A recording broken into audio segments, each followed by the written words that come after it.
What's going on, Fear fans? Welcome back to this amazing Sunday night. We are here to talk about Season 4, Episode 5, Laura. The ill-fated Laura / Naomi meets the Southern gentleman, John Dory. We get a little bit of their backstory.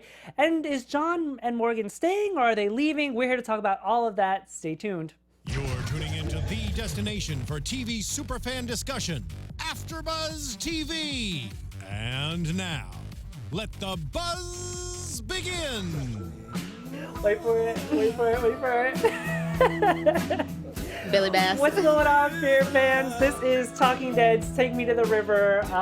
We thought we would play this song because it was in the episode, and I remember just cracking up when I heard it. Welcome to the Fear the Walking Dead after show over at AfterBuzz. I am Timothy Michael. I'm joined by my lovely co-host. Can you introduce yourself? Hey guys, I'm Krista Flentje. We are here to talk about this latest episode. I want to know your initial thoughts. Yeah, it was good. Obviously we didn't get a lot of the other group, but seeing the backstory and hearing about the backstory with John Dory and our Laura was interesting. Yeah. We had mentioned it during the episode. I like him a lot now. Mm-hmm. At first we were like, what's up with him? Is he just, awkward because he's not been around people? But I really fell in love with him this episode. I thoroughly enjoyed this episode. Yeah. I think that this is one of the top episodes for Fear the Walking Dead. I only say that, and I'm probably going to get a little bit of slack for it, but hear me out, guys. I only say that because it was so beautiful, and it was poetic, and the acting was on point. The story was on point. There were so many things that I fell in love with during this episode that I really enjoyed this episode. I would probably give this episode a 10 out of 10. Wow, yeah. I really enjoyed it. I agree, though. I definitely, like you said, there was a lot of poeticness to it. It was just seeing them together in the quiet and him going about his daily routine. Right. He had his generator going, eating popcorn and watching a movie, and he still would sign his movies out at the gas station. I know. I just liked that, him and his routine, and Yeah. she gets thrown into it, and it brings a little chaos, but it's, beautifully together. Yeah. I liked it. Let's start from the beginning of the episode really quick. So we open with John Dory cleaning out his two guns. And he's got a cabin. He's got like a ditch / moat. He had it made. And I wanted to know what your thoughts were on what would you do if you were by yourself for as long as he's been by himself? Because obviously we see him playing Scrabble by himself. We see him cooking for himself. He's pretty much talking to himself. What would you do? I don't know. That's so hard. I feel like after a while I'd go a bit crazy. Right? I don't know what would be. It's such a terrible situation to already be in, but to be in it alone, Yeah. I don't know. But I liked how he'd be playing Scrabble, and then for the rest of the day, he's coming up with words in his head so he can just, defeat himself later in the night. I thought that was pretty cool, too. He must have a very good vocabulary because if all you're doing is playing Scrabble, I mean, you got to think of all those words. I don't know what I would do. I'd probably read a lot of books. Yeah, that's good. I was surprised that he even had a TV in general, because I was going to say I'd probably watch a lot of TV, but then... You forget that you might not be able to, Yeah. but his setup, I guess. But then he's watching the same movies over and over again. True. I mean, if you really like them. I mean, I've watched plenty of movies over and over again. True. It comes on HBO or whatever on I have 800 channels. What do? I go to the same movie over and over again. It's better than nothing. I guess when you're stuck in a zombie apocalypse, though, I guess I want to say your routine, but what you used to know becomes a comfort. You know what I mean? So I would probably watch my older movies or the movies that I've watched already, because it would remind me of a time that wasn't in the present that I'm living in now. You know what I mean? I agree. And I think the way how he'd have his popcorn, he'd be like, Tuesday night's movie night. Well, every night's movie night. I just feel like getting those old habits, making us brittle, doing those kind of things, it reminds you of, you're still alive and what the world used to be like. So it would bring comfort. So doing those routine, mundane, or just entertaining things that you used to do would definitely... I guess it's like people in prison when you have a life sentence, you have to keep to a schedule, and that kind of keeps you from going crazy. Yeah. So he meets Laura / Naomi. We've already met her. Now we see how he met her. She's injured. She doesn't have a bite. Obviously, we knew that. It does look like a stab wound, though, right? Oh, I wish they would have gotten into that. Like, how did you get hurt? What happened? She was very vague about where she came from and stuff like that. Yeah. I want to hear your guys' thoughts in the chat about what do you guys think? What do you think happened? I think that maybe she was at a camp and it got run over, or taken over by walkers or something like that. And she had to, but if it's a stab wound. So obviously it was inflicted by another living being, I would assume. Right. Yeah. Yeah. That's curious, I wonder. It's interesting, though, because when he finds her, the first thing that comes out of her mouth is, I have to get back. Why? Oh, I need to know why. I wrote that down. So obviously, if someone, maybe they were taken by another group, had overrun their camp, or so someone she must have loved or cared for, or maybe people she was hoping to save are left behind. But now, but now that kind of fell off though. Yeah, you know what I mean. I can understand if she had that same kind of the word I'm looking for is emergency or urgency. And she wasn't like that. No, after a couple of days, that kind of just fell off. She didn't really have to get back. But so the next morning, she's up and gone, just like she pulled on Alicia at the water park. She's in his car. She's trying to look for the keys, and he pretty much tells her, the car is not going anywhere. What I loved about this moment, though, is that Fear has been very good about the continuity of their episodes. And the only reason I say that is because he tells her the keys are on the visor. And if you remember, when at the water park with Alicia, the first thing she checks is the visor for the keys. And I thought it was brilliant. It was. It's just one of the smaller moments in this episode that just made me love it so much. And also, we know trying to steal cars is her MO when she's trying to. I mean, it's the easiest way to go. But I loved that they added that. And if you're injured, yeah, I guess it's the easiest way to go. But John Dorie pretty much tells her, it's dead and needs a new car battery. What I loved about this, though, and this is when I think I started falling in love with John Dorie, is that he's like, if you want to leave, go ahead. He pretty much has the same Alicia mentality, but he goes a step further and he says, I'll give you some food, I'll give you some water. I would like for you to stay because you're hurt, but if you need to go, I'll set you up. And that's initially when I was like, this is a good guy. I agree. Yeah. I definitely liked. I liked that whole scene of her in the car. He catches her, and he doesn't say the battery's dead until she actually turns the key. He's like, I'd like you to come in on your own, but if you got to find out for yourself, then sure. But I was like, I like how he's really trying to encourage her to come back in. Yeah, because I mean, if we learned anything, it's you could tell people, I want you to say, you should stay, and if they don't want to do it for themselves, it doesn't then matter. They're not going to stay. Yeah. So I did like that. I'm glad you pointed that out. So she obviously needs stitches. And what I liked about this moment is that we already know that she's a nurse, but they had to set it up for John Dorie to kind of pick up on it because she wasn't being very forthcoming with details about her life. And I was literally, you and I both, because I looked at you while we were watching the episode, we were cringing the whole time. Would you be able to do it? No, absolutely not. I knew immediately when I couldn't even watch her do it to herself. Yeah.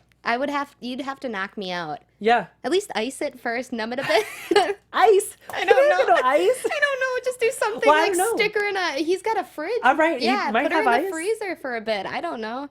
Yeah. Something. There's some kind of, I don't know. It's just. Yeah, I guess you just have to when you have no other choice. I wanted to know if you could do it. I am very squeamish when it comes to stuff like that. I don't know if I would be able to. I would like to think that if push came to shove and I was by myself, that I would do it. But I'd probably just get an infection and die because... Right? That's my mindset now. I'm thinking that when you're in that situation, it's either that or she just has a gaping wound that's not going to heal any faster. I mean, guys in the chat, let me know, because I'm obviously not a nurse. We also have a prediction for how she got to be with Dorie instead. Yes, tell me. Is it Simon? Yes, Simon. Cerna. Yeah, Cerna says, I was going to say that maybe the Vultures had something to do with her group, but she would have recognized them with Madison's group. True. And she hasn't. I was thinking the same thing, Simon. I was thinking maybe it would be the Vultures, but she would have recognized them. She would have given them a heads up. More of them that we haven't seen somewhere. Maybe it goes on based off of our prediction that the Vultures aren't going to last for more than half of the season. Yeah. So maybe there's another group that comes right after them that she's familiar with. Ooh. But then at the same time, we don't know because apparently she's dead. So we would never know. That's true. Maybe we never get that answer. I don't know. Maybe she escaped the camp and is still alive. Maybe. I mean, I want to save it for predictions, but that's what I'm hoping for too. John Dorie, just the typical Southern gentleman. He makes her dinner, and what I loved about this moment is that he introduces himself. And if we know anything about Naomi/Laura, is that once again, she's not very open with people that she just meets. And he gives her a name. He gives her a name. It's Laura.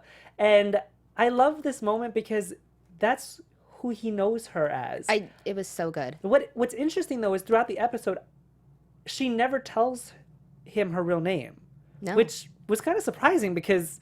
I mean, obviously, if you watch to the end of the episode, which I'm sure everybody has, you kind of see the connection that these two have, and to not tell somebody your real name It's a little weird. I agree, but I loved that because he could already tell she was on edge. They just met, and when they met, she was super vulnerable. She was hurt. So he was like, you don't even, here's my name. Here's a piece of, a fact and information about me that'll hopefully comfort you so you get to know me, but I don't need to know anything else about you until you're ready. Yeah. So he's like, I'm going to name you Laura. Hope that's cool. Yeah. And she was like, yeah. I think this says a lot about her as well because she obviously has been through a lot. And I feel like she didn't want to introduce herself because then that just gives you a connection with somebody. And especially during a zombie apocalypse, that it's not going to last for very long. And I'm sure she's been through hell and back and has had people that she's known and loved and they've got taken away. So I understand her reservations, but at the same time, I just love John Dory. And I was like, tell him your name. Tell him your name. I know. So day 2, well, even before day 2, that night, she sees him cleaning the guns. And the only reason I wanted to bring that up is because obviously what it has to do with in the kind of toward the middle / end of the episode. Did you think that it was going to take that turn, though, when she saw the guns? No. So at first, I think I looked at you and I was like, oh, does she steal it in the end? Does she keep it a secret? Which kind of seemed like what she was doing because she did have it on her and he noticed it. And obviously she took it without his permission or even asking. Right. But yeah, I didn't think it was going to take that turn. Yeah, no, me neither. But the whole gun idea became such a vocal point of the episode. Yes. The story behind it, how everything goes at the end with her life. Yeah. Yeah. Once again, this just brings me back to when we said something about Althea being a journalist and how she runs an entire episode. We could say that easily about the guns in this episode. We open it up with the guns. The guns kind of introduce this episode. It kind of introduces their relationship and how they know each other, and it kind of stays that way throughout the episode. So, not to mention, these guns are beautiful. Oh, I know. I want to know who gave him these guns. I agree. Because they're beautiful. They've got his initials etched into them. Yes. I love that. So day 2, we find out that John has a routine. Every Tuesday he kills the walkers that wash up on his bank, and he goes to the store. And you talked about it, that he has a routine, he has a schedule, and I think that the only reason he has the schedule is because it will keep him from going crazy. That's a really great way to look at it. Yeah. It must. And because I think when you keep yourself on a schedule, that's also something you do back before everything turned. You went to work on this day, or some people go grocery shopping on this day. I just feel like for him, that routine keeps him sane. You're right. Yeah, and then once again, Laura is just being so stubborn. He offers her the boots. She doesn't want to take the boots. And I love, once again, how these boots have this way of appearing throughout the episode. Fear the Walking Dead, man. It's good. It's good. It's really good this season. If we really break it down, which we are, and you look at these little tiny things, it's brilliant. It is. I loved the boots at the end. He comes out, her old worn sneakers are there, and she's fine. You can see she trusts him enough to take the advice about the boots, but not to stay. But I think it also has a lot to do with the fact that she takes the boots because it would remind her of him. Yeah. Yeah. And she left him a little present too. I can't. I will get to it. We'll get to it. Okay, so they take the canoe. So what I loved about the canoe whole thing was that John has a backup plan for it. Like, he's got the canoe. He's got this ditch. He has made preparations for himself just in case things go awry.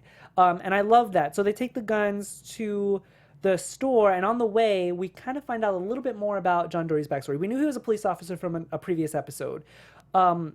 But he says something. He says guns cause more problems than they solve. Do you agree or disagree?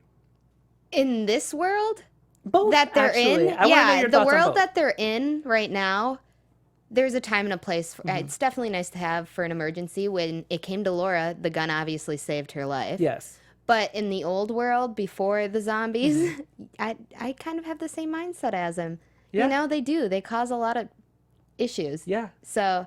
But yeah, I have a different stance when I'm running around in an apocalypse. Yeah. I'd like to have one. I don't need to use it. If you can use an axe or a knife, use that instead. But I feel like there's times where you'd feel a lot safer if you had it just in case. I agree with you. I completely agree. And I think that Laura feels the same way, and we'll get to that in a second. So we find out that these walkers are falling off this bridge and then washing up on John's cabin, front door, whatever.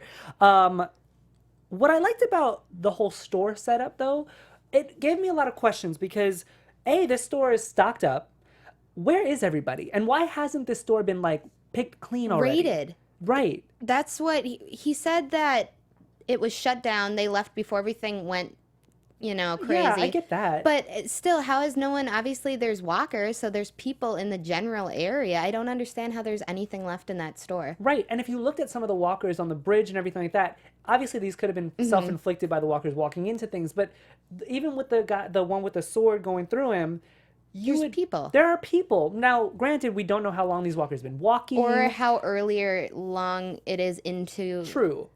I just thought that this setup was as cool as it was. I was like, how is it so perfect? And how John's the only one that's rented movies. Right. Imagine if there was another name on there. That'd be kind of cool. I also liked the little moment where she was putting stuff. She was rearranging the store. Yes. That was good, too. I thought that was great. It shows that she, as reserved and how just the hesitancy she has about opening up to people, she still cares enough about people. I mean, she was a nurse. Obviously, she puts people first. Yeah.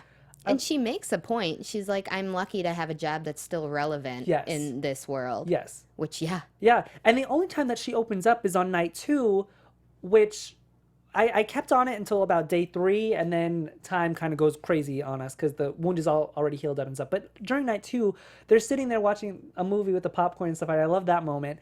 And he falls asleep, and she looks at him, and he wakes up, and she says, I lost my child. And then gets up and goes. Like, she just gives him a little piece, and then, I mean, that's a hard piece to give, a real big one. Yeah. But yeah, and I want to know, like, what was Dory's family life like before that? Was it just him? So do I. Yeah, that would have been a good part for him to be like, yeah. Which I was a little surprised that they didn't go into too much backstory in this episode. I'm not mad at it. I like the questions that it leaves us, but I like the little bit that they gave us. I wished in this moment that...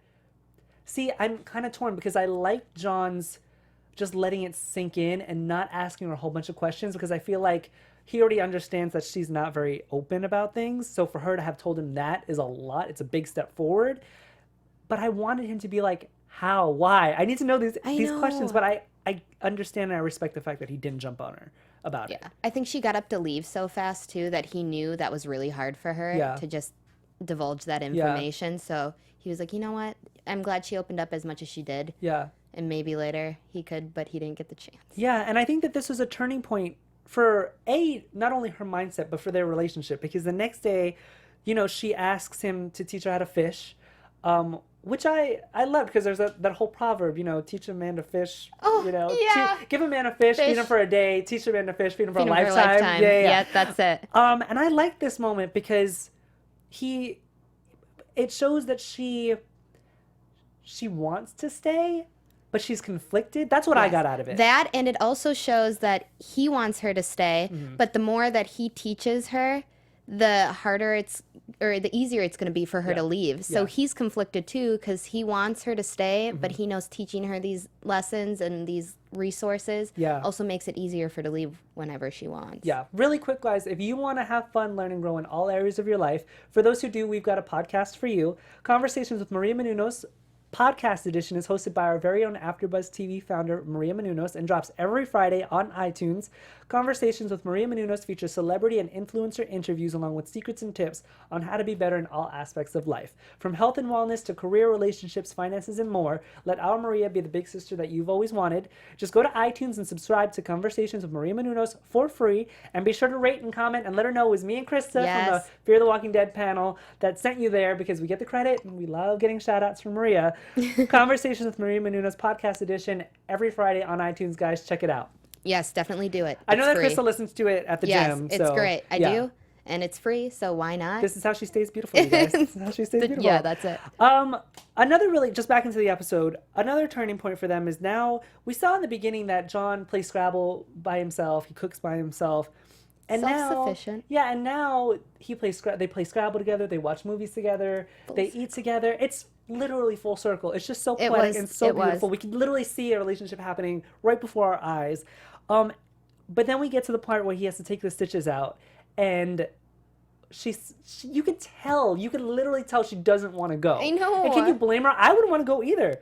It's like she's so stubborn, but I get why she is. Stubborn. But I'm like, just tell me you want to stay. And also, that moment was super poetic because they sat there in silence for a minute, and you know he wanted to be like, stay. Yes. And she kind of wanted to talk about it too. But then the zombie came, and like it always does, it interrupted the moment. So he had to go and handle that. And then that just brings us back to, you know, have to go and they have to patch up the bridge, which they did earlier, we forgot to mention, but they didn't do it sufficient enough. No. So he says that he wants to go back, and she says that, you know, she has a great idea to, let's use the car instead. While they're fixing up the bridge, they have this argument, and this is what I really want to talk about. She got the gun, which you alluded to earlier, took it out of the box, and obviously didn't ask for permission. And they obviously have a conflicting view on these guns. He says that he doesn't want to use these guns because it just causes more problems, like he said earlier. She says if you have it, then you should use it. I want to know your viewpoint on it. Yeah. So I know she also knew that it was deeper, it was more deeply rooted, but obviously they weren't in a situation where they could sit and talk about it because there were zombies. Right. But, Right. You know, it wasn't time for that. But also, I get why she was like, just use the gun. Just let's use it. We're on a bridge. And I agree. Like, it's nice to have on you, but So I also you did agree. I agree that I don't think she should have taken it without asking and all of that. Okay. But I agree on her point where, you know, we might need it just in case. But I completely agree where he was like, you know, they bring more will come. So that's why you only use it if you need to. Well, but to have it right. would be to use it, and he wouldn't have had it. Yeah. Well, to your point, when the walker comes up with them and he's like breaking through the car, would you have used it? Yeah, I would have. I mean, he was pretty determined that he could do it without it, but I mean that it had a knife coming at you and a zombie. Yeah. I mean, I would have been like, you know, I'm surprised she didn't like reach over and just take care of it. You're in literally through the roof, just reach over. I know, and his point, well, it wasn't close enough to get you, and obviously I would, but I don't know. What was interesting about that moment was, though, he does stab it, but then he goes like haywire on it. Like he goes buck wild on this thing. He with vengeance, he stabs it. So what was that about? I think because she kept yelling, kill it, or use your gun, use your gun. She kept saying, shoot him, Jen, and he wouldn't do it. So I think it was for him to prove to her that, you know, I can do it. But also I think it brought back the memories of why he didn't use the gun. Right. It was like, you know. Yeah, which just brings us back into my next topic, which was we get a little bit of more of a backstory about John and why he really doesn't want to use guns. He obviously feels guilty. And what I liked about this is that if you guys watch The Walking Dead, Rick, the main character, was a police officer. And in the beginning of the first episode, season 1, he gets shot by a bad guy. It's why he's in the hospital when he wakes up to this world. Right. Yeah. And then we look at this in John Dory's story is that he killed somebody by accident, still a bad guy, but he didn't want to kill him. And this is why he doesn't want to use guns. Which is like I love how it's so parallel of the two different worlds in Fear and Walking Dead. Yes. Because John's in this cabin where he is ultimately safer than where you could be. Yes. Because he's got this whole setup. Yeah. And he's there because of what he did and how he said it. Everyone thought he was a hero and he couldn't live with that. Yeah. And I loved what she said when she says, no matter how many people say it's not your fault, what matters is that you still believe it. I loved that. I love that was too. a great quote. Because once again, no matter how many times you tell people, it really goes on what you think about it. It's true. It's your opinion is going to eat at you the most, so you have to believe it. I agree. A little bit of a confusing point in the episode was when we see the walkers on the bridge again, and they're surrounding the car that they had just previously moved in front of the opening. What was that? Why were they... Because the walker was dead, right? Right. There was no human blood in there. They didn't get cut. So at first I was like, did they not kill the walker all the way? Was he making noise in the Jeep that attracted them? But he was... I'm almost positive he was dead. Yeah, I didn't understand that. I didn't understand. I mean, I think Maybe can't the remember. Earlier commotion of it attracted them. Maybe, but why were they trying to move the car? No, I mean, they're not trying to move the car. They don't obviously have. They're not thinking about it. But they're why very are they crowded dead right set. there? Yeah. There's no sound. I can understand if the horn went off something, but they were actively trying to move this car. Yeah. Which I didn't get. Maybe the people in the chat. Yeah. can Do you kind guys of know? Give us a. The only thing I could think is that the other walker was in there, and then they all. I don't know. I have no idea. Yeah. Maybe I missed something. Guys in the chat, if you could let us know.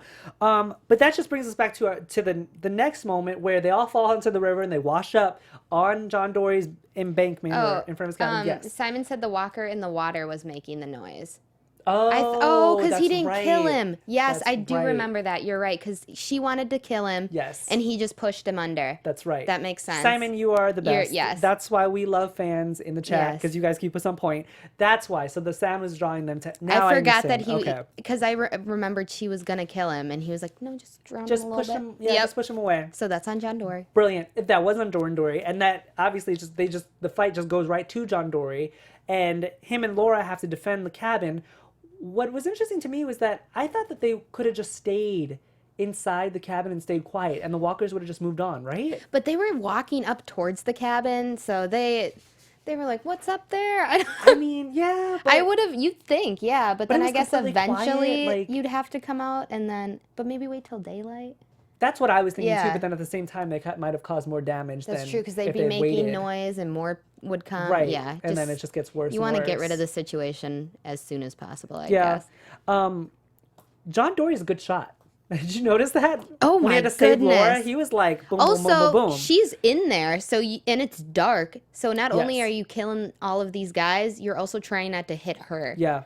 I was like, you are fantastic. Yes. Yeah. I was like, okay, that's fascinating. So after that whole commotion, John Dory gives Laura one of his guns, which kind of sets off all the stuff that happens in the present day. And she sits next to him, and she wants him to sit next to her too, and he doesn't. He's trying to avoid her. And I was like, maybe he has hard feelings. This was my initial thought. I was like, maybe he has hard feelings. Maybe he's mad because of the guns. Maybe he's mad because he had to shoot guns. This is what I was thinking. And then he says that he loves her. And I was completely surprised by this, because I was like, well, it's only been like a month, maybe tops, if that, maybe 2 weeks. But I can see why he loves her. And he's been alone for so long. So this is his first human interaction in God knows how long, and they've been bonding. Yeah. She's she's doing the things he loves with them. You know, they're eating popcorn, watching movies. I get it. And he's remembering, and that's why I loved that quote where you being alive makes this whole world feel alive. Girl. I was like, oh, John Dory, I love you. But it's so poetic. Like you said, this whole episode was poetic because it does. And he's been alone for so long that he forgets there's life out there, because he's just been killing the dead and going about himself. So when she shows up, he's like, there's things out there worth fighting for and living for. Yes. Yeah. I think what I loved was when he said, I'll leave. He says, you can have the place. I'll go. I was like, John Dory, you're killing me. I was like, you are I'm like tearing it's up all those thinking old about movies. It, because I'm like, oh my gosh, like you are amazing. You are amazing. And it makes me feel guilty because the first and second episode, we were like, I don't know. We don't trust him. And now I'm like, you're such an amazing person. I know. I'm like, what is happening? So then they kiss, which... Woo! I would have given a lot more of that. I was like, you literally just gave me everything. And then the next morning, she's gone. Which you called it even before. Like, River Bass wakes us up, and he's like, take me to the river. And he feels gone. for her, and he's like, she gone. And she's gone. And what I loved is that she leaves the Scrabble note, I love you too, I'm sorry. And then the boots come back into play, and she obviously left her old shoes and took his boots. I wanted them to stay together so bad. And I really hope that she's not dead. I know. Everyone in the chat agrees. What I liked about that whole scene is, remember in the beginning how he said, I sleep maybe 1-2 hours a night? Yeah. He must have finally felt safe enough to sleep throughout the night. And that's when she was able to, because usually he'd be up every, it took her a while to write out Scrabble stuff and pack her stuff. I didn't even think about that. I'm so glad that you brought that up, because it didn't even occur to me. He finally trusted himself to sleep, and here she comes. I think obviously it was deeper than that. Obviously he has so much on his mind, or he feels like if he sleeps too long, he'll go even crazier. But now he feels content and comfortable enough to actually sleep throughout the night. And she's gone. She ruined it. Now he'll never get a night's sleep again. I don't know. Do we think that she was scared? Is that why she left? I think after losing her child, how she brought that up, and she said it so quickly, and you could tell it was so hard. I think she truly did love him too. But I think that love also terrified her, because that also means that's someone she loves that she could risk losing if she stays. Completely agree with you. And then we jump to the present day, and Morgan and John are sitting here. What I loved about this episode, again, is that we see a lot of similarities between John and Morgan, because Morgan has this hesitancy about killing, and John does as well. And I wasn't expecting all of that in this episode. And Morgan says, maybe we can still have a second chance, because he sees that John wants to be a better person. He wants to live a good life, clearly, but he just hasn't had the opportunity after Laura left. And obviously, we're probably not going to find out what happened and why he left the cabin and all this stuff. But I want to know. Maybe. I feel like that was the moment we would have learned, because he was telling Morgan about her. Yes. So I feel like if we were going to know why, I think he just went after her. Yeah. I think eventually he might have stayed a couple days, and then he was like, you know what? I need to convince her that being together is better than being alone, or, you know? Yeah. And I think he went out, and that's when, you know, present day, we're with Morgan and everyone. I love that theory. Yeah. I completely agree with you. I think he probably went after her as well, and that's how because he did say, like, I lost a girl. Have you seen her? He says it to everyone he meets. Right. Yeah. But if we remember in the first episode when he meets Morgan, it's been a year. Yeah, that's true. So since he's seen anyone. So this includes It's been Laura. a while. Yeah, I keep calling her Laura. We know her name is Naomi. Yeah. I don't know. It's this whole episode, it was Laura. So. I know, so we're just going to call her Laura. The title of the episode was Laura. Everybody in the chat, Simon especially, has been on point. I need to go over to you for some shout outs. Yes, we also have Sydney Taylor. Awesome. And yeah, she also, after Simon had told us to, reminded us about the walker in the river. That's why you guys are so great, because, you know, when you're taking notes and stuff, you miss things. And that's why it's really important that you guys are there and helping us out. We have King Rail. And he didn't like the episode as much. He said it was slow. Okay, I could see where you get not as many kills. Yeah, I was worried that, you know, people would say that this episode was slow, but I can appreciate that. Like I said, I really enjoyed the episode. I gave it a 10 out of 10. And I liked how it brought us back to, and it was desperately needed, to a time when things weren't going crazy. I agree. You know what I mean? It just gave me hope for more episodes. And it was nice to just see, it's nice to see those moments on how people are surviving when they are on their own. Because we're used to seeing everyone in their groups or walking and not in a stable place. So it was kind of nice to see how he had set up. And it's like, how many other people are out there just doing that? Yeah. Getting by day by day. Yeah, but we love the thoughts in the chat, you guys. Thank you so much for watching and commenting and you know, watching the YouTube video, because we love interacting with you guys. If you're listening to us on iTunes, make sure you give us a 5-star rating. It keeps the viewers coming in. Give us a thumbs up on the YouTube video. We love interacting with you guys. We love our fans. We love you in the chat. This is why we do the show, for you guys. You guys keep the lights on. So thank you so much for tuning in every week, week after week. And then tell your friends about us. Continue to, you know, interact with us. We love it. You guys rock. Let's get into one of our favorite segments. Do you have anything else you want to add to the episode? I think we're, yeah. Okay. Let's go into one of our favorite segments, our favorite kill of the episode. Yes, thank you, Jules, for that amazing soundbite. Yes. I'm gonna jump over to you really quick, Krista. What was one of your favorite kills throughout this episode? I think mine would have to be, so it ended up being the multiple kills, but it was when Laura was overcome by the walkers, and it was just seeing him finally use the moment of him finally taking out the gun. Yeah. And he was doing it to save Laura, who he's fallen in love with. Yeah. And she knows how much he hates the gun. Yeah. So, and it was also because it's dark, and he's swinging that around like some cowboy. Yeah. And he didn't hurt her, but he got all of them. Of course I was like, yes. I liked that. I like that one. I think mine would have to be the one with the machete through his shoulder. Only because the stakes were pretty high. I was wrote like, that one down too. I don't know if he's going to get stabbed with the sword. But then he goes haywire on this walker. And that just opened up a lot of questions and doors for me. And I like questions. I like doors opening. I wanted to know why he was so passionate about not shooting this walker. And obviously we find out through the episode. But that was definitely my favorite kill. It also, like, that whole him having that machete through him, that zombies are already an issue, but then when I'm like, that makes it times 10. Yeah, because if we know anything, if you watch The Walking Dead, their blood on that sword, if it gets into you, like, there's that was a dangerous mix. Yes, yeah. So that was my favorite kill. Let's go into some news and gossip. Woo! Not too much news and gossip today, you guys. AFTERBUZZ TV News. So the actor that plays John Dory, his name is Garrett Dillahunt. Fun fact, he actually wanted to play Negan on The Walking Dead, which I thought that was really, really interesting. Can you see him playing Negan?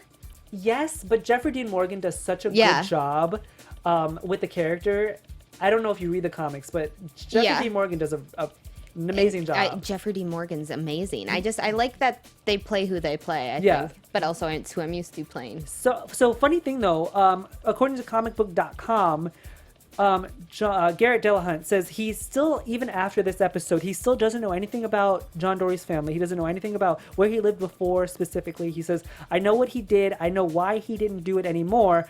And then I know what happens to him early on in the apocalypse. So if you think about that as an actor standpoint, you're literally going into this role blind. Yeah. So you have to kind of make up for all these holes that the writers aren't giving to you just yet, because obviously they don't even know where your character is going. They don't even know if you're probably going to last an episode. That's interesting. I just find it fascinating that Garrett Dillahunt is such an amazing actor that he can literally go on nothing and create this entire person that we've literally fell in love with after this episode. Yeah, honestly, because that makes your job even harder when you don't know your full backstory and you're kind of just going off what you feel like maybe's the issue. Like, he's literally filling in the blanks for himself. Right. That's Which great. It's not obviously the first time that an actor's done this. No. But it just gives me a newfound respect for Garrett Dillahunt. And like I said, after this episode, we both love John Dory. So I want to see what happens to him, which brings us into our next segment, predictions. Let's get into some predictions. We want to hear everybody's predictions in the chat as well. And now, your AfterBuzz TV predictions.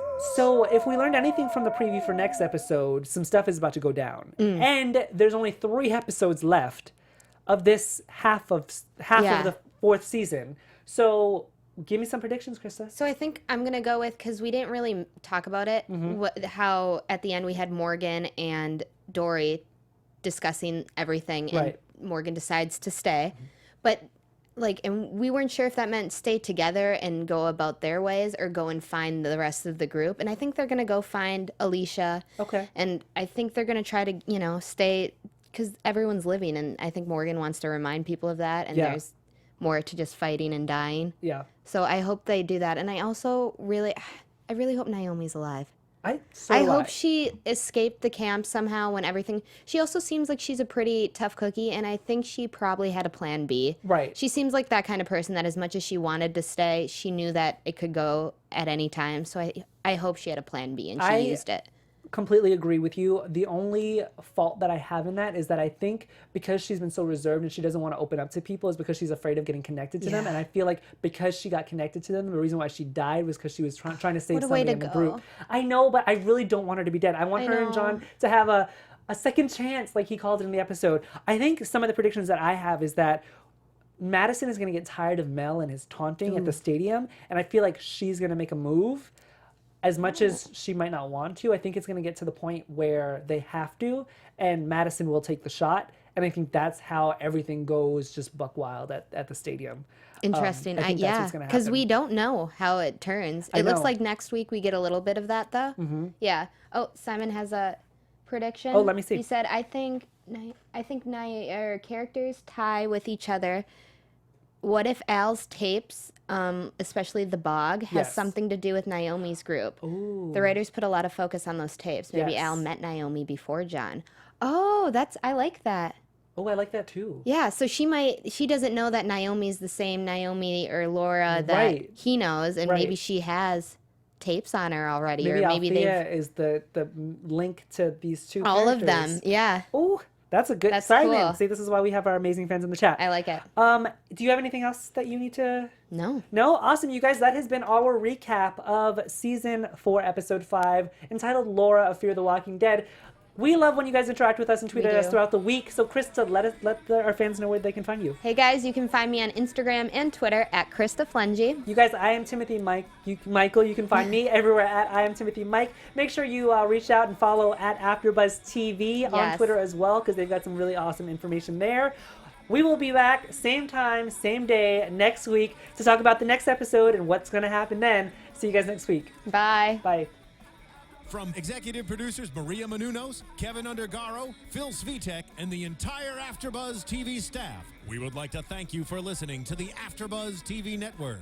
To watch or listen to other after shows and post comments or questions, be sure to visit AfterBuzzTV.com. I'm Sir Richard Wentworth, and this has been a presentation of AfterBuzz TV. Buzz you later. The views expressed herein are those of the hosts only and do not necessarily reflect the views of AfterBuzz TV or its owners or principals.